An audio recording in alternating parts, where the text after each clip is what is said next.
Welcome to the Vigor Life Podcast, a source of inspiration, lessons, stories, skill sets, mindsets, and strategies to invigorate and expand all areas of your life. Let's go. What's going on? It's episode number 2 of the Vigor Life Podcast / video podcast with your host, Luka Hocevar. And damn, that feels good to say that. I don't know why. I just feel like, I'm in a radio booth.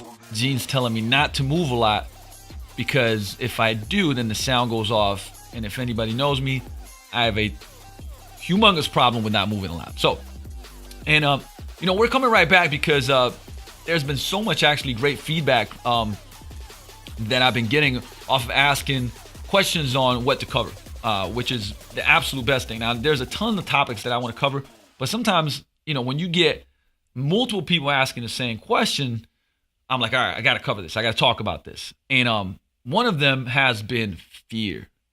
Right? How to overcome fear. And, there's so many different, you've probably heard many different things that, or good points and tips. And so what I'll do is I'm going to talk about some tips that are just, I would say more widely known, but also just for myself personally, what has been huge and a huge help in like overcoming fears. Because trust me, sometimes people are like, oh man, you just keep going. I have fear all the time. I have fear right now. Like I'm pretty much like less than 2 weeks away on signing a dotted line on buying we'll put it this way, altogether it's almost a $2 million project. Leveraged every single thing that I have, all the business, everything, because I believe in this project so much. And this project is, building the new Vigor building. I'm scared shitless, right? So fear is not like, don't feel that fear is not reserved for people that take a lot of action, that they don't have fear. That is absolute bullshit. Everybody has fear. But it's how people respond to fear. And what I have to first say is fear has changed so much. Like fear, if a saber-toothed tiger is chasing you, that's real fear. Like I'm going to die, right? Whereas now you got the fear of, I don't know if I should go ask my boss about this promotion or, and it's it's irrational fear. Many of the fears are irrational in a sense that the worst thing that can happen is not really super bad. Your life is not going to get threatened. Your health is not going to get threatened. The majority of the decisions and fears that we have are have nothing to do with those things, right? I mean, it's completely irrational fear. But our responses to it, right? Our response to that fear is the same as if we were chased by a saber-toothed tiger. Our body doesn't really, you could be sitting here, I could be sitting here thinking about some scenario that will never happen.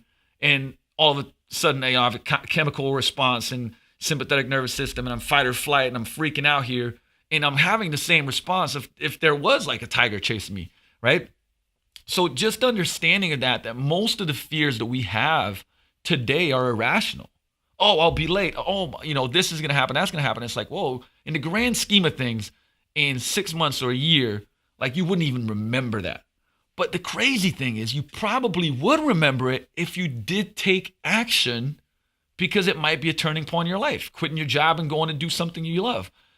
Taking that step forward to join a transformation program, opening your own business, asking a girl out, whatever it may be that seems so scary, but we just don't do it because of right? Now, and here's one of the main things that I think is a humongous factor in this, okay? You have to start valuing courage more than security.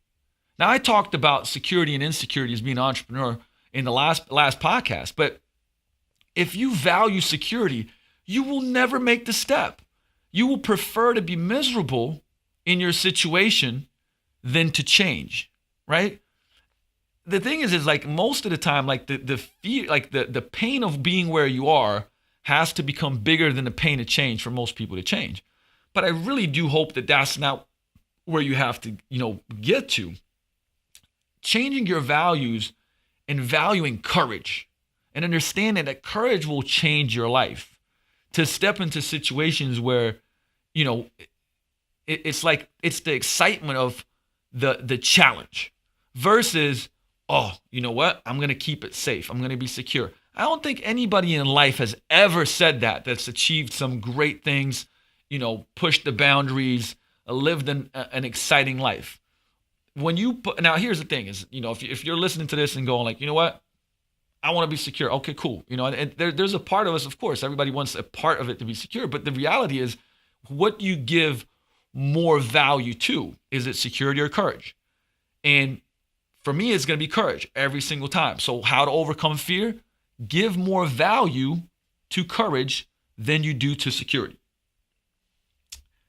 Now, the other thing too is how much fear, right? What I always said, there's a great book that I read, The Way to Superior Man by David Data, and it's living on the edge, right? And this comes it's great because it connects to training, meaning you never want to give somebody an exercise that's way too difficult, because they'll just get completely freaked out and they won't do it. It's like, this is just too hard, right? But if you make it too easy, then people get bored. So you got to challenge them. Actually, the number, if I'm not mistaken, is like 5%. You want to make something 5% more challenging than what they've been able to do. And that's what's called living like right over the edge. You're living right over the edge, right? But you're not going too far out, because that's just going to make you, let's just say, it's going to discourage you, right? Because you're going to be like, oh man, I'm really shitty at this, right?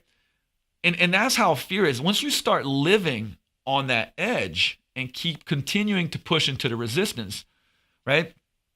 You start getting used to it. You start getting used to what it feels like to kind of keep pushing, right? Giving more value to courage.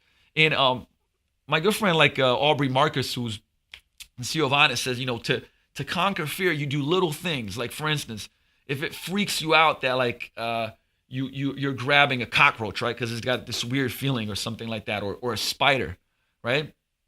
Now, if you got arachnophobia, you're probably not going to, grab the spider. But let's say you're freaked out by insects a little bit. You grab the spider and it's walking on you and you're kind of freaking out, but then you go like, oh, I'm okay, right? You took that little 5% and you stepped into it and you overcame it. And then you felt that feeling of power. Like, whoa, you know what? I walked into the fear and now I feel better. Like, I feel like I can do more, right? And you kind of want more, right? But the thing is, if you go too far ahead and go like, all right, I'm going to, go into the wild and I'm just going to walk in amongst these lions in the Serengeti, it's probably going to be a problem. So, training yourself, because remember, this is just it's training yourself. It's training yourself to learn to walk into the resistance, to walk into the fear and overcome it.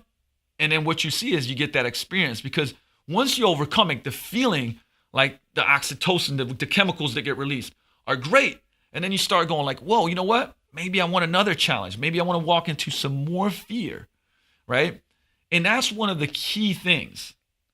And I do actually have a note here. Trust me. I got a note. So if you think about this, right?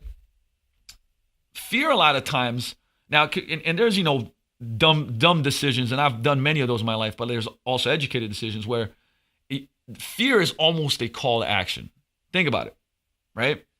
Have you ever achieved anything in your life that's been worthwhile without being fearful about it? I remember every single game I played when I played pro ball and college ball.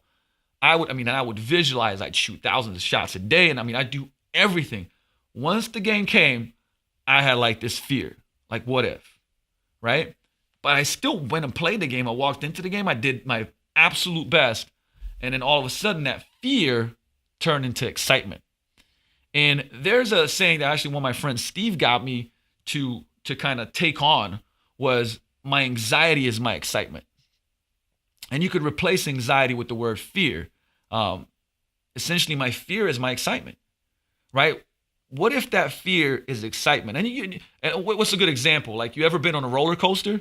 You're kind of scared shitless, but it's if you could see my face right now, it's like, it's like a kid that goes from, crying uncontrollably, within 2 seconds, they're laughing their ass off, right? So what would the labels that we put on it can essentially change not only how we feel about it, but whether we're going to walk into it or not. So now I start looking at things as you know what? My fear is my excitement. My anxiety is my excitement. And giving more value to courage, and then just leaning over the edge and training myself to overcome fear is what makes your kind of like your value, or should I say your belief system then becomes like, hey, when fear comes, I'm going to walk into it because I'm going to come out on the other side and I'm going to be better. I'm going to be stronger. I'm going to be wiser. And the thing is, even if you fail, replace the word fail with lesson. You're going to learn a lesson. That's it. And the thing is, like, I would be bullshitting you to say, like, hey, this happens overnight. Like, all of a sudden, you just switch everything up and we're good to go. No. It's training. It's a skill set, right? You're training your mind. And that's why, like I said, little things of eating a food that you're like, oh, I don't know if I'm going to like this. I've never tried this. Like, things like that, little by little, start training you. Just like when you come in and you got a really shitty squat and we work on it. We stretch the hip flexor. We get your core better. We rip the floor apart. And, months and months and months later, and then you got a really, really nice squat because you kept chipping away at it. Nobody expected you to come in and have a lot of things going on, and all of a sudden, your squat was perfect within, the training session. Fear is the same way. We just train and we chip away at it, and we change our perspective of what it means, right? We change our perspective. We put different glasses on what it means. So I really hope that helped because, once again, looking back, those are some of the things that really helped me not only overcome fear, but just make fear a part of my life where it actually helps me, right? It actually skyrockets me. Remember, sometimes fear puts you in a position where you're hyper-focused. You put me in a corner. Like I said, I'm scared shitless right now getting this building. Guess what? I've been hyper-focused. That's why I am here right now shooting this. That's why I'm making moves. That's why I'm doing extra. That's why when I feel really tired, I will take a break, but man, I'm going to get the stuff done that I said I'm going to get done. So fear can also bring out the best in you. But, what is the perspective that you're going to have? So change your perspective, give value to courage, and walk into fear and become more. All right, so that was episode 2 of the Vigor Life podcast. Now, if you're listening to this on iTunes, shoot over to YouTube and subscribe because a lot of times we'll throw in some charts, we'll throw in some tools that you can also get. And so that's definitely going to be great for you. Now, if you're on YouTube, shoot over to iTunes and subscribe to the podcast so you can listen to it in the car.